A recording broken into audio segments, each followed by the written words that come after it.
Charles Darwin, ये नाम सुनते ही दिमाग में एक ही चीज आती है ना? थ्योरी ऑफ एवोल्यूशन, मतलब विकासवाद का सिद्धांत।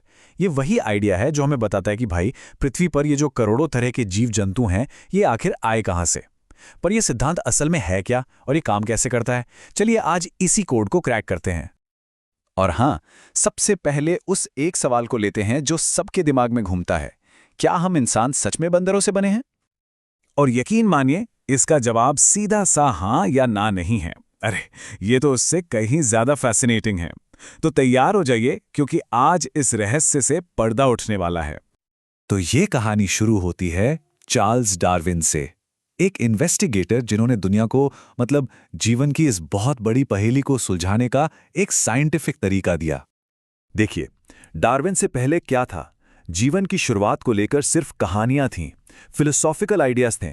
पर 1859 में आई उनकी किताब on the origin of species, और इसने तो जैसे सब कुछ बदल दिया, तहलका मचा दिया। पहली बार किसी ने एक साइंटिफिक मैकेनिज्म समझाया, ये बताया कि कैसे, जरा सोचिए, 4 अरब साल के इतने लंबे सफर में एक सिंगल सेल वाले जीव से आज का इतना कॉम्प्लेक्स जीवन बना।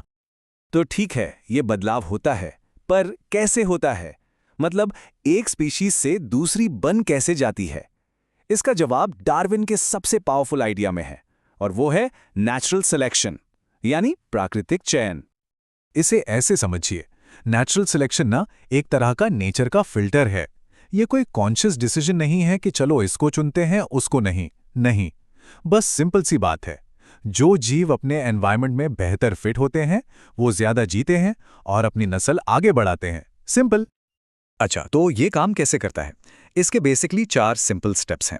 पहला, किसी भी पॉपुलेशन को देख लीजिए, सब एक दूसरे से थोड़े अलग होते हैं, वेरिएशन होता है। दूसरा, इनमें से कुछ वेरिएशंस, कुछ बदलाव जिंदा रहने में एडवांटेज देते हैं। तीसरा, जिनके पास ये फायदेमंद गुण हैं, जाहिर है वो ज्यादा जीते हैं और ज्यादा बच्चे पैदा करते हैं। और चौथा, यही बढ़िया वाले गुण अगली पीढ़ी में चले जाते हैं। और बस, जब यही प्रोसेस लाखों साल तक चलता रहता है ना, तो एक पूरी की पूरी नई स्पीशीज बन जाती है। वो लाइन तो जरूर सुनी होगी, सर्वाइवल ऑफ द फिटेस्ट।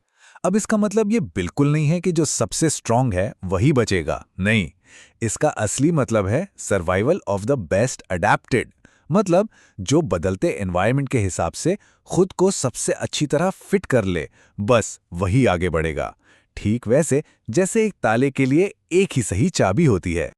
चलिए अब इस पूरी थ्योरी को इंसानों के केस में अप्लाई करके देखते हैं और वापस आते हैं उस सबसे बड़े सवाल पर, और साथ ही उस सबसे बड़ी गलतफहमी को भी हमेशा के लिए क्लियर करते हैं।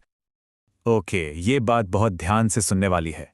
जो आम धारणा है कि इंसान बंदरों से बने हैं, वो साइंटिफिकली करेक्ट नहीं है, बिल्कुल नहीं। असलियत यह है कि इंसानों और आज के एप्स जैसे चिंपैंजीज के पूर्वज कॉमन थे, एक थे। हम दोनों एक ही पॉइंट से अलग अलग दिशा में इवॉल्व हुए, तो हम उनके वंशज नहीं, हम एवोल्यूशनरी कजिन्स हुए, एक तरह से दूर के भाई। ये इंसानों का सफर कोई छोटा मोटा नहीं है, करोड़ों साल लंबा है। करीब 60 से 80 लाख साल पहले हमारी और चिंपैंजीज की इवोल्यूशनरी राहें अलग हो गईं। फिर कहानी आगे बढ़ी, ऑस्ट्रेलोपिथेकस आए, फिर होमो इरेक्टस, और फिर आखिरकार करीब 3 लाख साल पहले हम आए, होमो सेपियंस, यानी मॉडर्न ह्यूमंस। पर सवाल यह है कि इस पूरी कहानी का प्रूफ क्या है, और आज ये थियरी इतनी इंपॉर्टेंट क्यों है? चलिए देखते हैं कि कैसे ये मॉडर्न बायोलॉजी की नींव बन गई। सबूत तो बहुत सारे हैं, पर 2 सबसे सॉलिड एविडेंस हैं। पहला है फॉसिल रिकॉर्ड, मतलब जीवाश्म। ये हमें उन मिसिंग लिंक्स या ट्रांजिशनल फॉर्म्स के बारे में बताते हैं। और दूसरा, जो शायद सबसे पावरफुल सबूत है, वो है हमारा डीएनए, हमारा जेनेटिक कोड। और जब हम डीएनए की बात करते हैं तो एक ऐसा फैक्ट सामने आता है जो दिमाग घुमा देता है। हमारा डीएनए हमारे सबसे करीबी लिविंग रिलेटिव यानी चिंपैंजी के डीएनए से 98% से भी ज्यादा मैच करता है। सोचिए जरा, ये कितना जबरदस्त सबूत है हमारे कॉमन एंसेस्टर्स का। अच्छा, एक हाइपोथेटिकल सवाल सोचते हैं। मान लीजिए कल कोई ये प्रूफ कर दे कि डार्विन की ये पूरी थ्योरी ही गलत थी, तो क्या होगा? अगर ऐसा हो गया ना, तो बायोलॉजी, मेडिसिन, जेनेटिक्स, इन सब की हमारी पूरी अंडरस्टैंडिंग ही बदल जाएगी। हमें सब कुछ शुरू से लिखना पड़ेगा। एवोल्यूशन सिर्फ एक थ्योरी नहीं है, ये वो फाउंडेशन है जिस पर पूरी मॉडर्न बायोलॉजी खड़ी है। तो आखिर में हम क्या कह सकते हैं? द बिग टेक अवे ये है कि इस प्लैनेट का हर जीव, चाहे वो हम इंसान हो, कोई जानवर हो या कोई पौधा, हम सब एक ही ट्री ऑफ लाइफ की ब्रांचेस हैं। हम सब एक दूसरे से कनेक्टेड हैं। हमारा इतिहास एक है। और अब एक आखिरी सवाल।